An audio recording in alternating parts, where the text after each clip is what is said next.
दोस्तों, एक नगर में एक महान बौद्ध भिक्षु रहा करते थे।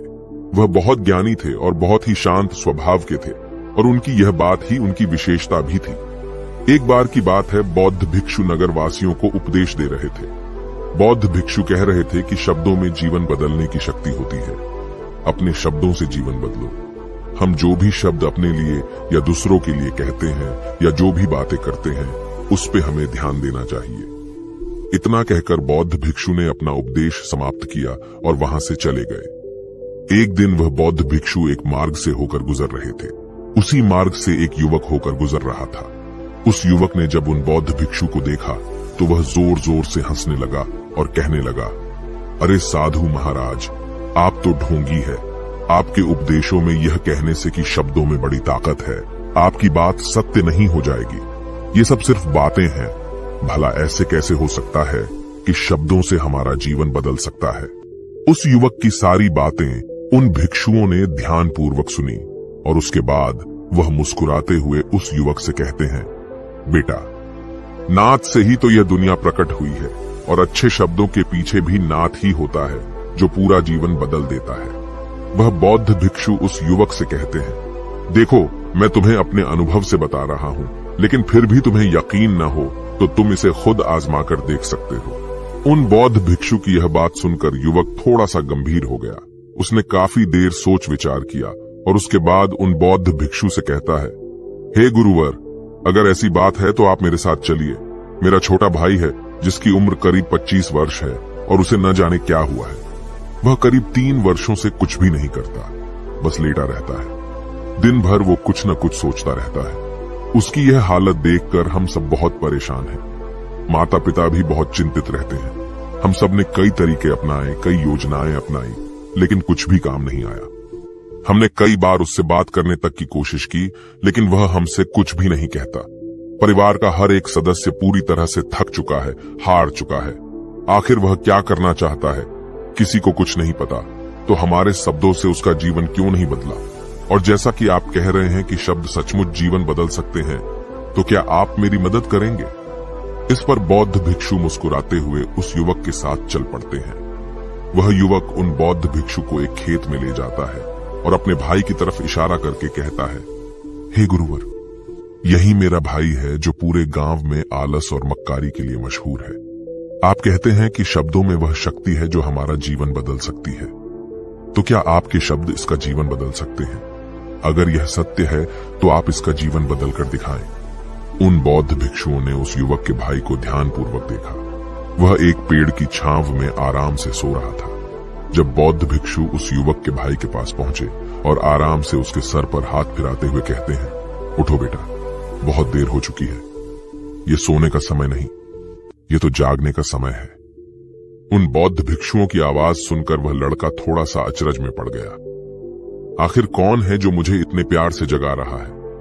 वरना सभी गांव वाले तो मुझे आलसी और मक्कार ही कहते हैं। आखिर कौन है जो मुझे इतना अपनापन दिखा रहा है? उसने आंखें खोली और आंखें मलते हुए उसने पूछा, हे गुरुवर, आप कौन हैं और यहाँ क्यों आए हैं? इस पर बौद्ध भिक्षु उस युवक से कहते हैं, बेटा, ये प्रश्न तो मैं तुमसे करना चाहता हूँ। तुम कौन हो? यही तो तुम्हें जानने की आवश्यकता है। उन बौद्ध भिक्षुओं की बात सुनकर वह लड़का जोर से हंस पड़ता है और कहता है, हे गुरुवर, यदि आपको मेरे बारे में जानना है तो जाइए और गांव के किसी भी सदस्य से पूछ लीजिए। आपको पता चल जाएगा कि मैं कौन हूं।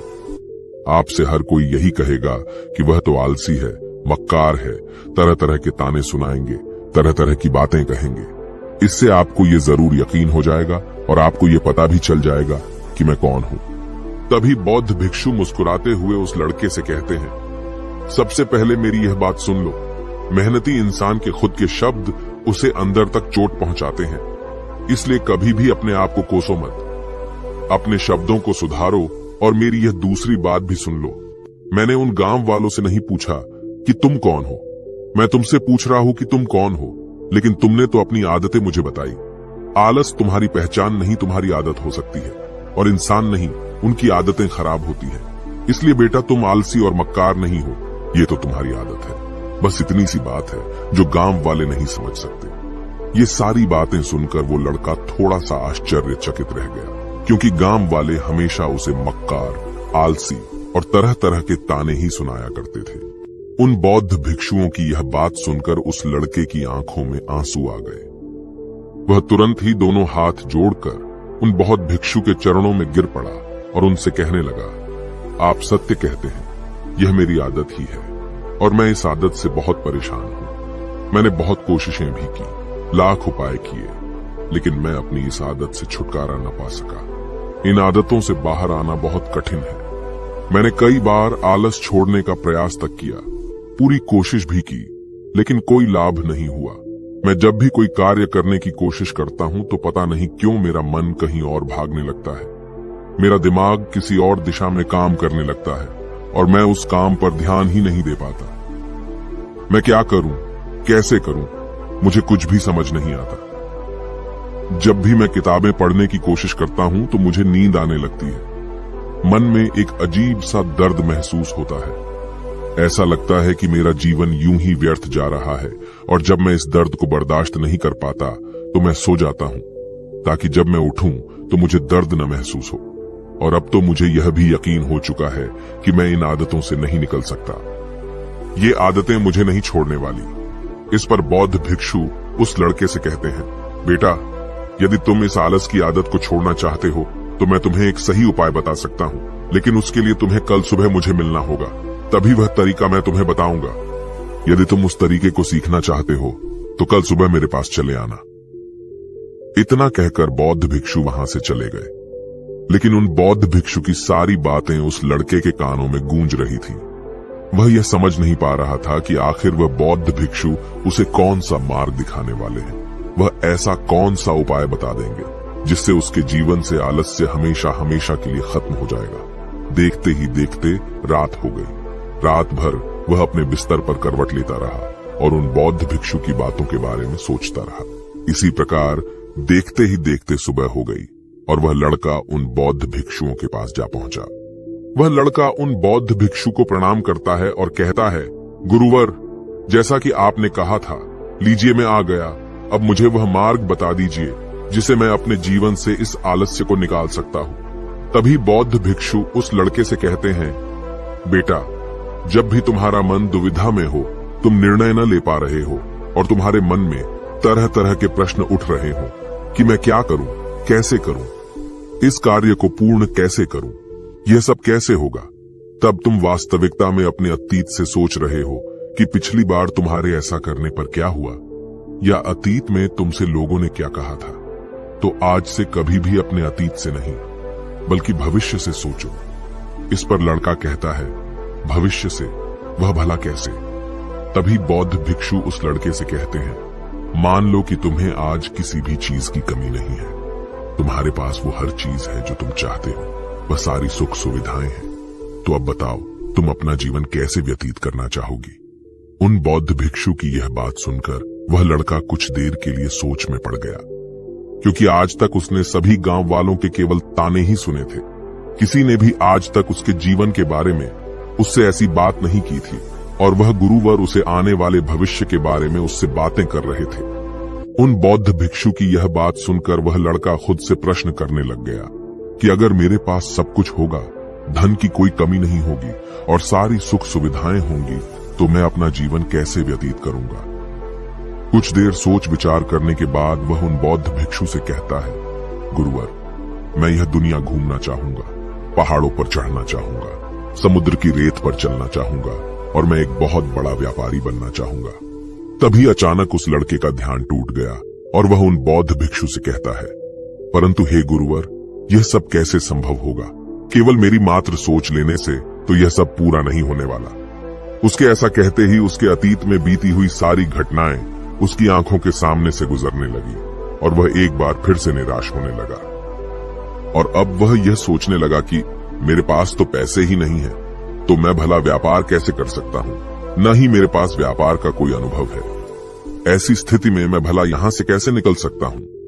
उस लड़के के इस प्रश्न का जवाब देते हुए वह बौद्ध भिक्षु उस लड़के से कहते हैं, भंते, हर रात में सोने से पहले तुम हर दिन अपना लक्ष्य एक कागज पर लिखो और सुबह उठकर सबसे पहले उस लक्ष्य को देखो और सोचो कि उस लक्ष्य को पाने के लिए तुम आज क्या कर सकते हो, और जो भी तुमने उस कागज पर लिखा होगा उस कार्य को उसी दिन पूरा करने की हर मुमकिन कोशिश करो। इस पर वह लड़का कहता है, ठीक है, आप सच कह रहे हैं, लेकिन जब मैं बहुत सोचने लगता हूं तो मेरा मन बेचैन होने लगता है और मन में तरह तरह के विचार उठने लगते हैं, और इन विचारों को शांत करने के लिए मैं सो जाता हूं ताकि वह विचार मुझे परेशान न कर पाए।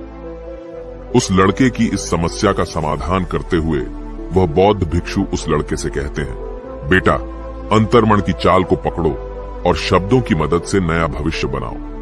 तभी लड़का कहता है, हे गुरुवर, आप क्या कहना चाहते हैं? मैं आपकी बात समझ नहीं पा रहा। इस पर बौद्ध भिक्षु मुस्कुराते हुए कहते हैं, बेटा, कैसे होगा? ये जो सवाल है, ये सवाल नहीं बल्कि एक डर है जो तुम्हारे अंतर्मन में बैठा हुआ है, जो तुम्हें अगला कदम लेने से रोक रहा है, तुम्हें कदम आगे बढ़ाने से रोक रहा है। यदि तुम वास्तविकता देखो तो किसी को भी नहीं पता होता कि वह कार्य कैसे होगा, लेकिन एक इंसान जब दृढ़ निश्चय कर लेता है तो वह अपने उद्देश्य को सामने रखकर लगातार प्रयास करता रहता है और वह अपनी सफलता प्राप्त कर ही लेता है। तभी वो लड़का उन बौद्ध भिक्षु से कहता है कि हे गुरुवर, अगर ऐसी बात है तो मन में बार बार चिंता क्यों होती है? मन बार बार बेचैन क्यों हो उठता है? इस पर बौद्ध भिक्षु कहते हैं, बेटा, क्योंकि तुम्हें डर है कि तुम कमजोर हो। तुम्हारे अंतर्मन में बैठा है कि तुम में कुछ कमी है, तुम किसी काम के नहीं हो, और यही कारण है कि तुम कोशिश करने से डरते हो, क्योंकि तुम्हारा अंतर्मन हमेशा तुम्हें रोकता रहता है। जब भी तो कोई कार्य शुरू करना चाहते हो, तुम्हारा मन तुमसे पहले कह देता है, इससे आगे मत बढ़ना, अन्यथा तुम हार जाओगे, और इसी कारण तुम्हें चिंता होने लगती है, तुम्हारा मन बेचैन होने लगता है। तभी वो लड़का कहता है, गुरुदेव, आपने जो कुछ भी कहा वो बिल्कुल सत्य है, लेकिन अब आप ही मुझे बताइए कि मैं इस परेशानी से बाहर कैसे निकलूं? इसका जवाब देते हुए वो बौद्ध भिक्षु उस लड़के से कहते हैं, बेटा, इस समस्या का समाधान बहुत ही आसान और सरल है। तुमने देखा होगा कि अक्सर ही हम अपने आप को दोष देते रहते हैं, अपने आप को तरह तरह के अपशब्द कहते रहते हैं जो हमारे अंतर्मन में जाकर बैठ जाते हैं और वही हमें आगे बढ़ने से रोकते हैं। और इन शब्दों का हम पर बहुत गहरा प्रभाव भी पड़ता है, क्योंकि जैसा हम खुद से कहते हैं, जैसा हम पूरी भावनाओं के साथ सोचते हैं, हम वैसा ही बनते चले जाते हैं। इसलिए यदि तुम खुद को बदलना चाहते हो तो कि तुम भी काबिल बन सको, तो तुम्हें अपने अंतर्मन को नए संदेश देने की जरूरत है, जैसे कि मेरे शरीर का हर एक कण, हर एक हिस्सा, हर एक विचार शांति और ऊर्जा से भरा हुआ है। मैं दृढ़ संकल्प और आत्मविश्वास के साथ हर दिन के लक्ष्यों को पूरा करता हूँ। मैं अपने कमजोरी को अभ्यास में बदलता हूँ, चिंता को ध्यान में बदलता हूँ। मैं उत्साह और ऊर्जा से भरा हुआ हूँ, लगातार अपने लक्ष्यों पर काम करता हूँ। ऐसे शब्द जब तुम खुद से कहोगे तो तुम शक्तिशाली महसूस करने लगोगे और तुम्हारी सारी चिंताएं खत्म होने लगेंगी, क्योंकि यही शब्दों की ताकत है। वह तुम वही बना देंगे जो तुम खुद से कहोगे। तुम जितनी भावना के साथ यह वाक्य बोलते हो, उसे महसूस करते हो, उतनी ही भावनाओं से यह शब्द तुम पर असर करना शुरू कर देंगे। धीरे धीरे यह शब्द तुम्हारे मन और व्यक्तित्व की सोच का हिस्सा बन जाएंगे। लेकिन मेरी एक बात याद रखना कि तुम्हारा अंतर्मन इतनी आसानी से हार नहीं मानने वाला। जब तुम आगे बढ़ोगे तो मौका मिलते ही वह तुम्हें पीछे खींचेगा। तुम्हारे अतीत के बीते हुए सारे कड़वे अनुभव तुम्हें याद दिलाएगा, ताकि तुम डर जाओ और एक बार फिर से अपने लक्ष्य का पीछा करना छोड़ दो। लेकिन तुम्हें इसकी चिंता नहीं करनी है। उन सकारात्मक शब्दों के कारण तुम्हारा मन सकारात्मक विचारों को स्वीकार करने लगेगा। आगे वह बौद्ध भिक्षु उस लड़के को चेतावनी देते हुए कहते हैं, मेरी एक बात और याद रखना कि तुम्हारा ध्यान आलस्य पर नहीं होना चाहिए, अर्थात तुम्हें कभी आलस नहीं मिटाना, बल्कि तुम्हें एक नए भविष्य का निर्माण करना है, एक नए व्यक्तित्व का निर्माण करना है। तुम्हारा पूरा ध्यान केवल इस पर ही होना चाहिए। उन बौद्ध भिक्षुओं की बात सुनकर लड़का कहता है, ठीक है गुरुवर, आप जैसा कहते हैं मैं वैसा ही करूंगा। तभी वह बौद्ध भिक्षु उस लड़के से कहते हैं, बेटा, अभी तो मैं इस गांव से जा रहा हूं, लेकिन कुछ सालों के बाद मैं वापस आऊंगा। इतना कहकर बौद्ध भिक्षु वहां से चले गए और वह लड़का अपने घर लौट गया। लेकिन अब उस लड़के के मन में तरह तरह के विचार चल रहे थे। वह लड़का यह सोच रहा था कि अगर मैं अपनी मनपसंद जिंदगी जीने लगूंगा, अगर मैं दुनिया घूमने लगा, नए लोगों से मिलने लगा और अपनी पसंद का काम करने लगा, तो मेरी जिंदगी कैसी होगी। उस बात को ध्यान करके उसने एक कागज पर अपना लक्ष्य लिखा और लिखकर सो गया। अगली सुबह जब उसकी आंखें खुली तो उसने उस पेपर पर लिखा हुआ लक्ष्य एक बार दोहराया। उसके बाद वह कुछ देर के लिए शांत हो गया। तभी उसे उन बौद्ध भिक्षु की बात याद आई कि तुम अपने लक्ष्य के लिए आज क्या कर सकते हो। उसने खुद से सवाल किया कि मैं आज अपने इस लक्ष्य को प्राप्त करने के लिए क्या कर सकता हूं। तभी उसे एक बार फिर से उस पेपर की तरफ ध्यान दिया। उस पेपर पर लिखा था कि मैं बाजार जाता हूं और लोग व्यापार करने की कौन सी चीजें, कौन से सामान लेकर आते हैं।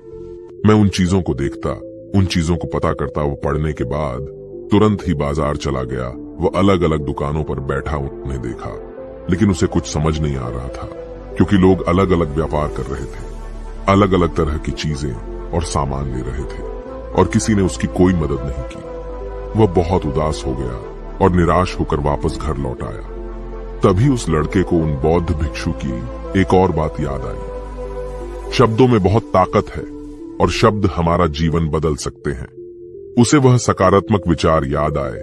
वह उन्हें सुबह शाम दोहराने लगा और अब से वह हर दिन ऐसा ही करता। देखते ही देखते 1 महीना बीत चुका था, लेकिन अब तक उसके जीवन में कोई बदलाव नहीं आया था। अब वह लड़का यह सोचकर निराश होने लगा था कि उसके जीवन में तो कुछ भी परिवर्तन नहीं हो रहा।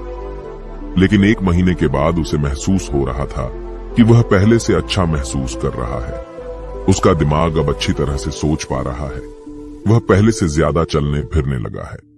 धीरे धीरे उसे समझ में आने लगा कि जो लोग आगे बढ़ते हैं, महान काम करते हैं, उनकी सोच में कितना अंतर होता है।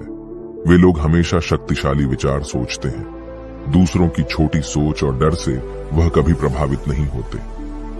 जब भी उनके सामने कोई मुश्किल आन पड़ती है तो वह घबराते नहीं, बल्कि उस समस्या का समाधान निकालते हैं। इस समस्या के समाधान पर ध्यान केंद्रित करते हैं और न ही वह कभी किसी का इंतजार करते हैं। वह केवल खुद पर विश्वास करते हैं और तुरंत ही कदम आगे बढ़ाते। जब उस लड़के को ये सारी बातें समझ में आने लगीं, तो उसने भी धीरे धीरे अपने कदम आगे बढ़ाने शुरू किए। उसने बिल्कुल वैसा ही व्यवहार करना शुरू किया। अब से वो कभी खाली नहीं बैठता था। जब भी उसका मन करता, वो बाजार जाता और लोगों के बारे में जानता समझता कि वो किस प्रकार व्यापार कर रहे, कौन से चीजें खरीद रहे हैं और किन चीजों पर उन्हें लाभ हो रहा है। और जब उसका मन करता तो अपने पिता की मदद भी करता था। वो अपने पिता के साथ मंडी में जाता, वहां पर जाकर मोल भाव करता। ते हमेशा कुछ न कुछ सीखने में ही जुटा रहता है। तभी एक दिन गांव में एक मसाले का व्यापारी आया। उसे कुछ पढ़े लिखे नौजवानों की जरूरत थी, जो माल की गिनती कर सके और हिसाब रखने का काम कर सके। वह लड़का अपने लक्ष्य को जानता था कि उसे क्या पाना है। उसे समझ में आ गया था कि इस काम से उसे बहुत कुछ सीखने को मिलेगा। बेहिचक उस सेठ के पास पहुंच गया। वह जानता था कि उसे उस काम के बहुत कम पैसे मिलेंगे, लेकिन फिर भी वह उस काम को करने के लिए तैयार था। अब उस लड़के की सोच पूरी तरह से बदल चुकी थी। अब वह बाकी लोगों की तरह नहीं सोचता था। बहुत ईमानदार और समझदारी से काम करता था। देखते ही देखते करीब 3 महीने बीत गए और अब व्यापारी यह समझ चुका था कि नौजवान बहुत ही समझदार है और वह उसे व्यापार में बहुत मदद करता है। इसलिए उस मसाले के व्यापारी ने उस लड़के को अपना सहायक बना लिया। उस व्यापारी ने देखा कि इस लड़के की दिनचर्या सबसे अलग है। ये हर दिन पढ़ता है, लिखता है, सुबह उठकर ध्यान करता है, नई चीजें सीखता है। परेशानी आई तो भी विचलित नहीं होता। ये सबसे सम्मान से बात करता है, सबका आदर करता है। देखते ही देखते 1 साल बीत चुके थे और अब तो व्यापारी उस नौजवान से बहुत खुश था। उसने धीरे धीरे उस नौजवान को व्यापार के सारे गुण सिखा दिए और देखते ही देखते वह लड़का अब एक छोटा सा व्यापारी बन चुका था। और जब उस लड़के के अंदर व्यापार की समझ आ गई तो उसने जड़ी बूटियों का व्यापार शुरू कर दिया और देखते ही देखते केवल कुछ ही वर्षों में उस नगर का सबसे बड़ा व्यापारी बन गया। लोग उसे सबसे बड़े व्यापारी के नाम से जानने लगे। उसकी नाम दूर दूर तक फैलने लगा। करीब 5 वर्षों बाद जब वह वापस अपने घर लौटा तो लोग बहुत हैरान थे। उसे देखकर लोग बहुत अचंभित थे। उसके सारे जानने वालों ने उस लड़के से पूछा, तुम इतना कैसे बदल गए? तब उसने कहा, उन गुरु ने सच ही कहा था, शब्दों से हम जीवन बदल सकते हैं। वैसे आपने आज के इस वीडियो से क्या सीखा हो, मुझे आप कमेंट में जरूर बताइएगा।